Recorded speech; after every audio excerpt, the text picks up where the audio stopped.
एक बार की बात है, टिंकू रात को जंगल के रास्ते से वापस घर आ रहा होता है। तभी रास्ते में उसे एक खूबसूरत लड़की दिखाई देती है। वह उसे देखकर चौंक जाता है। अरे वाह, कितनी खूबसूरत लड़की है रे! इतनी सुंदर लड़की तो मैंने अपनी जिंदगी में नहीं देखी। अजी, आप कौन हैं? इतनी रात गए इस जंगल में क्या कर रही हैं? आपको पता नहीं क्या, इस जंगल में चोर डाकू रहते हैं। आपको इस तरह यहाँ खड़ा नहीं होना चाहिए। मुझे पास के गांव जाना है, क्या आप मेरी मदद करेंगे? हाँ हाँ, क्यों नहीं। आप मेरी साइकिल के पीछे बैठ जाइए। अरे वाह वाह टिंकू भाई, आज तो तेरे भाग ही खुल गए। आज पहली बार कोई लड़की मेरी साइकिल के पीछे बैठेगी। फिर वह लड़की टिंकू की साइकिल के पीछे बैठ जाती है। टिंकू गाना गाते हुए खुशी खुशी साइकिल चलाने लगता है। अरे पल पल न माने टिंकू जिया, अरे टिंकू जिया, अरे मेरा जिया, आज इश्क का मंजन चखूंगा पिया। टिंकू अपनी मस्ती में साइकिल चलाकर गांव की ओर चल देता है। तभी देखते ही देखते वह लड़की चुड़ैल में बदल जाती है। फिर टिंकू गांव पहुंच जाता है। टिंकू की साइकिल के पीछे उस चुड़ैल को बैठा देख सब गांव वालों की आंखें फटी की फटी रह जाती हैं। डर के मारे सब इधर उधर भागने लगते हैं। अरे मर गए रे! अरे भागो रे भागो! अरे टिंकू, तेरा नाश मिटे, ये किसे अपने साथ ले आया? अरे भागो रे भागो! अरे कमबख्तो, इधर उधर कहाँ भाग रहे हो? कौनो चुड़ैल देख ली क्या? लगता है सब के सब पगला गए हैं। चलो छोड़ो, मुझे क्या लेना देना इनसे। आज तो टिंकू इश्क का मंजन चखेगा। फिर टिंकू सीधा अपने घर की ओर चला जाता है और कुछ ही देर में अपने घर पहुंच जाता है। अजी, रात बहुत हो गई है। आज की रात आप मेरे ही घर रुक जाइए। सुबह होते ही मैं आपको आपके रिश्तेदार के घर छोड़ दूंगा। ठीक है टिंकू जी, जैसा आप कहें। फिर टिंकू उस लड़की को लेकर अपने घर के अंदर चला जाता है। सभी गांव वाले भी टिंकू के घर के बाहर पहुंच जाते हैं और झांक झांक कर उसके घर के अंदर देखने लगते हैं। अजी, आप यहाँ कुछ देर आराम करिए, मैं नहा धो कर आता हूँ। ठीक है टिंकू जी, जैसा आप कहें। अरे वाह वाह वाह टिंकू भाई, जल्दी से तैयार हो जा। आज तो इश्क का मंजन चख कर के ही रहूंगा। फिर टिंकू नहाने के लिए चला जाता है। अरे भाई, वो देखो, ये वही इच्छाधारी चुड़ैल है और ये कमबख्त टिंकू इसके जाल में फंस रहा है। आज ये जरूर मरेगा।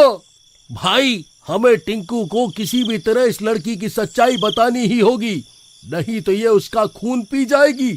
चलो पीछे की खिड़की से उससे बात करने की कोशिश करते हैं। फिर गांव वाले भागकर दूसरी खिड़की पर पहुंच जाते हैं। अरे टिंकू भाई, तुम ये किसे उठा कर ले आए भाई? ये वो नहीं है जो तुम समझ रहे हो। आज तुम पक्का मरने वाले हो। अरे चल भाग यहाँ से।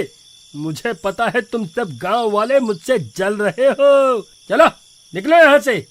फिर टिंकू खिड़की बंद कर देता है और वापस उस लड़की के पास चला जाता है। वहां वह लड़की घूंघट ओढ़कर बैठी होती है। टिंकू भी उसके पास जाकर बैठ जाता है। वह लड़की चुड़ैल बन चुकी होती है और गुर्रा रही होती है।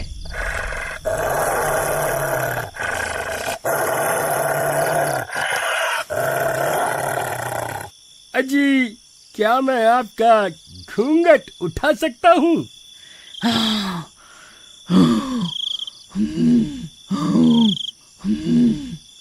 अरे ये कैसी अजीब अजीब सी आवाजें निकाल रही हो? अच्छा, तो मुझे डराना चाहती हो?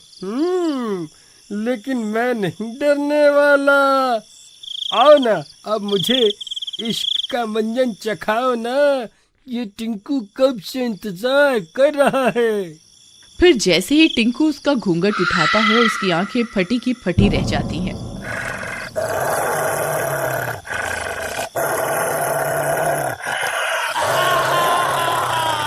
अरे मर गया रे! ये तो कोई चुड़ैल है। अरे ये मैं कहाँ फंस गया? वो कमबख्त गांव वाले तो सही कह रहे थे, ये तो कोई चुड़ैल निकली।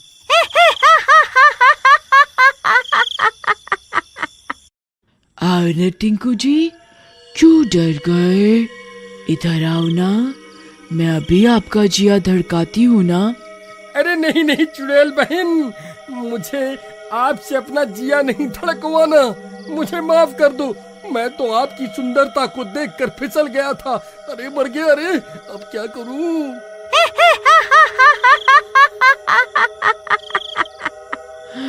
अरे किधर जाता है, सुन तो सही। अरे टिंकू भाई, जल्दी से इसे घर से निकालो, नहीं तो ये तुम्हारा खून पी जाएगी।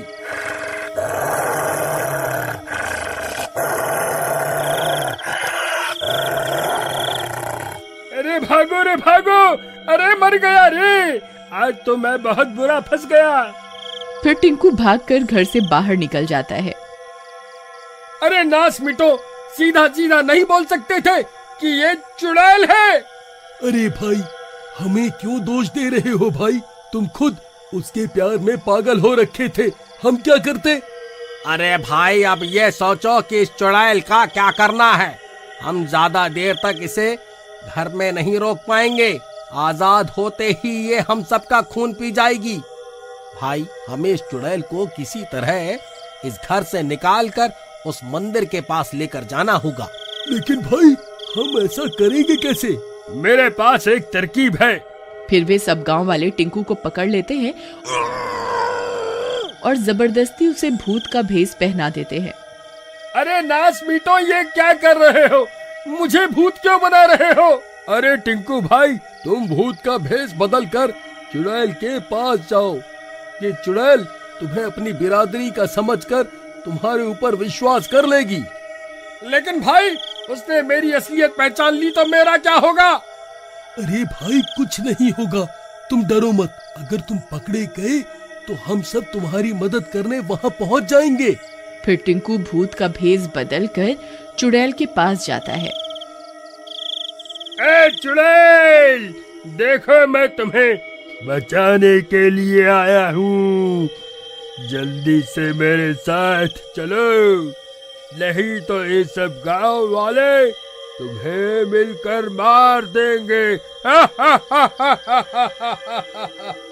अरे इन गांव वालों में इतनी शक्ति कहाँ जो मेरा सामना कर सके? मैं इनसे नहीं डरती, आज तो मैं इन्हें कच्चा खाकर ही रहूंगी। लेकिन ये तो सिर्फ 4-5 लोग ही हैं।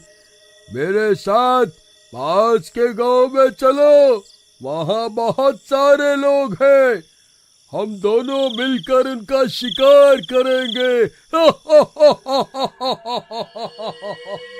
फिर चुड़ैल टिंकू की बातों में आ जाती है और उसके साथ चल पड़ती है। सभी गांव वाले छुप छुप कर उन्हें देखने लगते हैं। फिर टिंकू जानबूझकर उस चुड़ैल को मंदिर के रास्ते से ले जाने लगता है। हे भगवान, मेरी रक्षा करना, कहीं से मेरी असलियत का पता चल गया तो ये मुझे कच्चा ही खा जाएगी। फिर कुछ देर चलते ही सामने मंदिर आ जाता है। चुड़ैल उस मंदिर को देखकर चौंक जाती है। अरे नास मिटे, ये मुझे किस रास्ते से ले आया?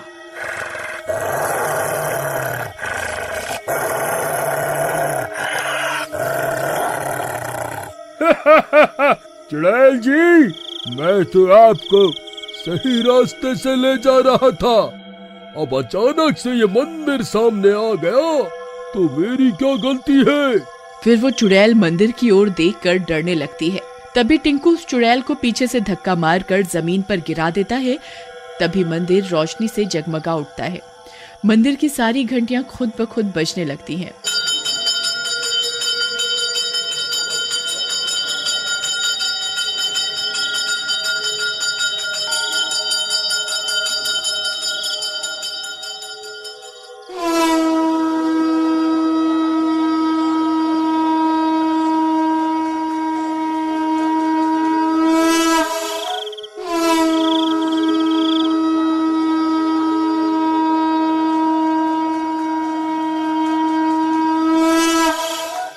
अरे मर गई रे, ये मैं कहाँ फंस गई? अरे कमबख्त, तूने मुझे धोखा देकर अच्छा नहीं किया। अरे मर गई रे, हाय रे। फिर देखते ही देखते वो चुड़ैल जलकर राख हो जाती है और इस तरह गांव वाले उस चुड़ैल से छुटकारा पा लेते हैं।